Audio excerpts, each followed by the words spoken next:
Hallo und willkommen zu meinem neuen Video. Heute möchte ich mir mit euch eine sehr gute Lösung für euer Zuhause, für eure Smart Home Steuerung im Bereich DECT mit der Fritzbox näher anschauen. Und zwar habe ich hier heute für euch die Box Control vom Hersteller Becker mitgebracht. Diese gibt es in zwei Varianten, und zwar einmal die Vario Control VC420 DECT und die Light Control LC422 DECT. Beide arbeiten hervorragend mit den aktuellen Fritzbox-Modellen zusammen und ermöglichen euch hier die smarte Steuerung, zum Beispiel eurer Lichtschalter oder die Kontrolle eurer Rollladensteuerung. Diese beiden Systeme möchte ich mir heute mit euch etwas näher anschauen. Beginnen wir als erstes mit der Light Control. Der Light Control LC422 ist ein kompaktes Funk-Unterputzempfängermodul. Dieses schaltet zum Beispiel dein Licht natürlich komfortabel über die Fritzbox und nutzt den sicheren DECT ULE-Standard. Das Besondere hier an diesem System, er bietet zwei zusätzliche Tastereingänge. Ihr seht das hier drüben auf dieser Seite. Diese sind für uns Gold wert, denn hiermit können wir natürlich auch unsere Aktoren manuell per Taster steuern. Was natürlich für mich jetzt auch besonders wichtig ist, neben der manuellen Steuerung der beiden Taster tauchen diese beiden Taster auch virtuell in eurer Fritzbox auf und können dann dementsprechend in eurer Fritzbox direkt angesteuert werden und natürlich auch in die Smart Home Programme dort integriert werden. Das gibt uns natürlich dann die Möglichkeit, diese beiden Schalter und das Gerät gezielt über Fritz Smart steuern zu lassen. Das heißt zum Beispiel über die Heizungsautomatik zu starten oder die maximale Flexibilität direkt an der Wand zu ermöglichen. Aber das soll heute nicht unser Hauptaktor sein, denn ich habe hier noch ein zweites Gerät mitgebracht. Und zwar den Vario Control VC420 DECT. Die Vario Control VC420 DECT ist hervorragend geeignet für die Nachrüstung von bereits bestehenden motorisierten Rollläden oder Jalousien. Und das möchte ich heute mal mit euch in diesem Video ausprobieren und auch einrichten. An dieser Stelle auch noch einen kleinen Tipp. Wenn ihr eure Rollläden noch mit einem Gurt versehen habt, könnt ihr direkt auf einen Box-Control-Antrieb setzen und die Rollläden über die Fritzbox ansteuern. Ich habe aber jetzt hier in meinem Video schon einen bestehenden Rollladenantrieb und möchte hier einfach mal diese Steuerung direkt an dieser Stelle nachrüsten. Das ist im Großen und Ganzen sehr einfach durchzuführen. An dieser Stelle aber noch ein ganz wichtiger Hinweis. Ich werde es euch zwar jetzt an einem Rollladen zeigen, aber das Gerät steuert nicht nur Rollladen, sondern auch Jalousien. Denn besonders bei Jalousien ermöglicht das Gerät eine präzise Lamellensteuerung. Das bedeutet für euch, ihr könnt also nicht nur einfach die Jalousien hoch und runter fahren, sondern auch den Winkel der Lamellen exakt einstellen und das Licht somit optimal dosieren, sodass es dann auf eure Bedürfnisse optimal eingestellt ist. Aber kommen wir wieder zurück zur Installation des Vario Control VC420. Ein wichtiger Schritt, bevor wir hier die Installation vornehmen. Wir arbeiten hier an 230 Volt Netzstrom. Ich empfehle euch hier Folgendes. Wenn ihr euch diese Installation nicht zutraut, lasst das bitte von einem qualifizierten Elektriker für euch einbauen. Und wichtig bei dem Einbau sind natürlich auch die 5 Sicherheitsregeln der Elektrik zu beachten. Diese habe ich in einem anderen Video abgehandelt. Dieses findet ihr wie immer hier oben unter dem i, denn Sicherheit geht hier vor. Für die Installation werde ich hier mal diesen Demo-Aufbau verwenden, den mir netterweise die Firma Becker zum Testen und Ausprobieren zur Verfügung gestellt hat. Der Vorteil dieses Aufbaus, so kann ich es euch am Tisch direkt zeigen und nicht in die Wand einbauen. Somit seht ihr nämlich die Anschlüsse deutlich besser. Der Anschluss an sich ist klar strukturiert. Wir haben hier oben unseren Rollladenmotor verbaut. In der Regel hat er dann hier diese Anschlussadern. Wir sehen, wir haben hier bei so einem typischen Rollladenantrieb meistens diese Anschlüsse. Wir haben einen Neutralleiter, der ist blau. Wir haben hier unseren Schutzleiter. Bitte diesen unbedingt immer mit anschließen, damit die Schutzfunktion gewährleistet ist. Und 2 Außenleiter für die Motorsteuerung, für Auf und Ab. Im Prinzip ist hier nicht viel, was man falsch machen kann. Beginnen wir doch als erstes mal mit der Verkabelung des VC420 DECT. Ich habe hier schon mal ein bisschen was vorbereitet. Wichtig, vor den Arbeiten bitte alles abschalten, freischalten und gegen Wiedereinschalten sichern. Ich habe jetzt hier meine kommende Leitung, zum Beispiel aus meinem Unterverteiler. Diese beinhaltet 3 Adern. Hier den Schutzleiter, das ist der Neutralleiter. Diesen müsst ihr unbedingt an diesen Punkt anbringen. Hier haben wir noch einen Neutralleiter, ein N, aber der ist hier mit Out gekennzeichnet. Das ist euer Ausgang euer Neutralleiterausgang. Und hier haben wir L, das ist der Eingang für den Außenleiter, hier in diesem Fall die braune Ader. Jetzt haben wir hier den Anschluss des Rollladenmotors. Dieser hat ja hier 4 Adern, im Prinzip auch recht einfach durchzuführen. Wir haben unseren Schutzleiter, vergesst diesen bitte nicht mit anzuschließen. Ich habe ihn hier einfach mal mit so einer Klemme hier an den Schutzleiter mit angebracht. Dann haben wir den Neutralleiter, das ist auch recht einfach. Das ist ja hier mit N-Out gekennzeichnet, den bringen wir hier an. Und dann haben wir hier noch diese beiden Leiter, das ist quasi einmal Rollladen auf und einmal Rollladen zu.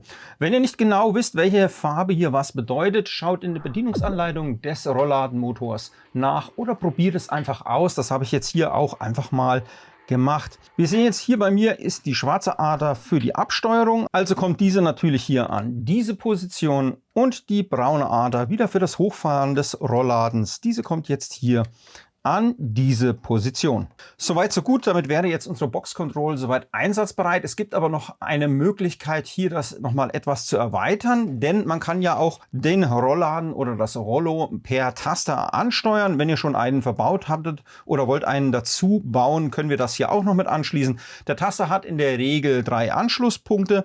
Einmal einen leitenden, wo er quasi seinen Strom herbekommt, um es ganz einfach auszudrücken, und dann hier 2 Tasten, einmal für Ab und einmal für Auf eine Taste. Das können wir hier auch ganz einfach mit einbinden. Dazu entfernen wir hier wieder den Leitenden aus der Box. Bringen jetzt hier so einen kleinen Verteilerstein ein, dass wir unseren Außenleiter aufteilen können. Verbinden den hier mit diesem Zusatzdraht, den wir dann hier wieder in die Box einbringen können. Nehmen uns von unserem Taster den Anschluss L, das heißt hier auch den Leitenden, bringen diesen auch hier in unsere kleine Verteilung ein und haben jetzt hier noch die 2 Steuerleitungen, sage ich einfach mal, auf und ab. Und das können wir wie hier gekennzeichnet dann auch einfach hier anbringen. Damit wäre jetzt hier alles verdrahtet. Da das hier ein bisschen unübersichtlich ist, habe ich euch hierfür natürlich auch wieder einen Schaltplan gemacht. Diesen blende ich euch gerade ein. Hier könnt ihr euch das nochmal etwas näher anschauen.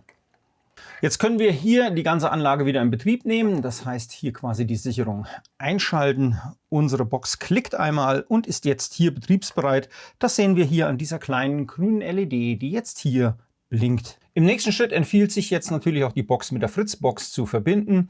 Hierfür loggt ihr euch direkt bei der Fritzbox ein oder bei eurer Fritzbox. Gebt jetzt hier oben einfach Fritzbox ein oder die IP-Adresse der Fritzbox. Meistens ist das eine IP-Adresse, die hier oben mit 1 endet. Bei mir ist das hier ein bisschen ein Sonderfall. Deswegen nicht an dieser Adresse stören. Wir loggen uns hier kurz ein. In der Oberfläche angekommen, begeben wir uns zu dem Punkt Smart Home und Geräte und Gruppen. Da wir nun hier ein DECT-Gerät anlernen wollen, begeben wir uns hier zu diesem Punkt. Wir wählen hier aus, wir haben hier ein DECT-Gerät, klicken auf Weiter und wählen Neues Gerät anmelden. Jetzt muss ich natürlich hier unsere Box im Anlernmodus befinden. Wenn das nicht der Fall ist, drückt ihr hier drüben die Taste einmal kurz, bis sie sich im Anlernmodus befindet. Das seht ihr, die grüne LED blinkt jetzt wieder und jetzt lassen wir die Fritzbox hier sich mit dem Gerät verbinden. Wie ihr seht, war das hier jetzt erfolgreich und wir können jetzt hier auch gleich das Gerät einrichten. Wir können jetzt hier den Schalter einen Namen verpassen. In der Regel hat er jetzt diesen Namen, aber ihr könnt ihn dann dementsprechend auch so benennen, dass ihr ihn zu eurem Rollladen, zu eurem Fenster dementsprechend zuordnen könnt.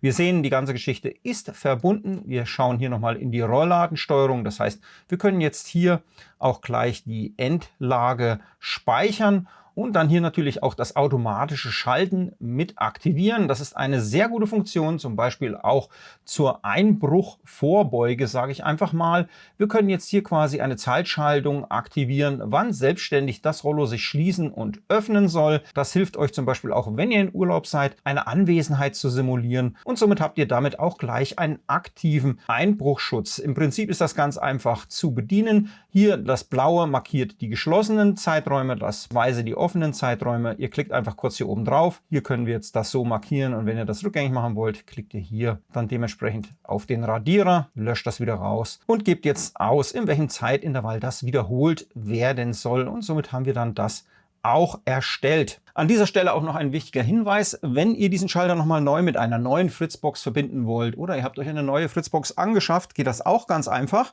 Wir haben hier oben wieder den Verbindungsschalter. Diesen betätigen wir jetzt nicht einmal kurz, sondern halten ihn für einen längeren Zeitraum gedrückt. Ihr seht, jetzt blinkt hier oben die rote LED. Jetzt ist der Schalter quasi wieder zurückgesetzt und wir können ihn neu verbinden, zum Beispiel mit einer anderen Fritzbox oder wenn ihr die Fritzbox zurückgesetzt habt, mit dieser Fritzbox. Einfach wieder anklicken. Er geht jetzt wieder in den Verbindungsmodus und kann jetzt neu angelernt werden. Nachdem wir nun hier erfolgreich angelernt haben, gibt es noch einen Punkt, den ihr nochmal durchführen müsst. Und zwar klickt ihr hierzu auf Rollladensteuerung. Und hier können wir nochmal die Endlagen speichern. Endlage offen, Endlage geschlossen. An sich sollte das alles klar sein. Wir fahren jetzt mal die Endlage geschlossen an, indem wir einfach hier diesen Taster in unserem Browser betätigen. Ich blende euch gleichzeitig das Rollo hier nochmal ein und ihr seht, wenn ich jetzt hier den Taster drücke, fährt das Rollo quasi komplett synchron zu dieser Tasterbewegung. Und wir lassen jetzt mal das Rollo ganz nach unten fahren. Jetzt sind wir an der Endlage angekommen, also speichern wir diese. Dasselbe machen wir natürlich auch im geöffneten Zustand. Hier fahren wir die offene Endlage an.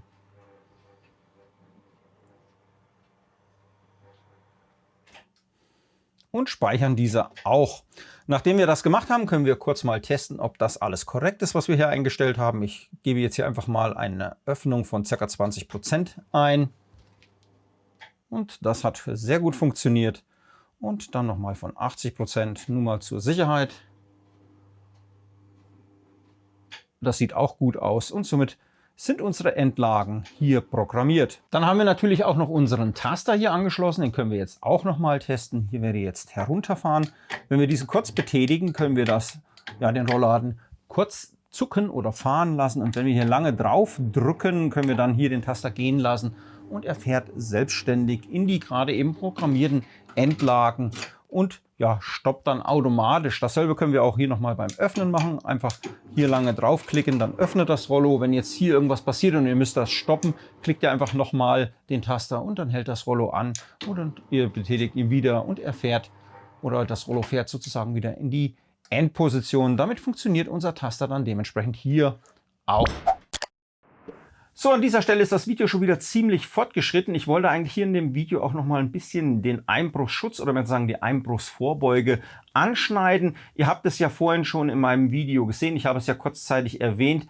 Hier die Becker Box Control VC 420 deckt, kann hervorragend im Zusammenspiel mit der LC 422 deckt hierfür genutzt werden, um dementsprechende Programme zu erstellen, die dann zum Beispiel automatisch das Licht ein- und ausschalten, automatisch die Fenster oder mehr sagen hier die Rollläden öffnen und schließen und somit habt ihr auch einen hervorragenden Einbruchsschutz oder eine hervorragende Einbruchsvorbeuge.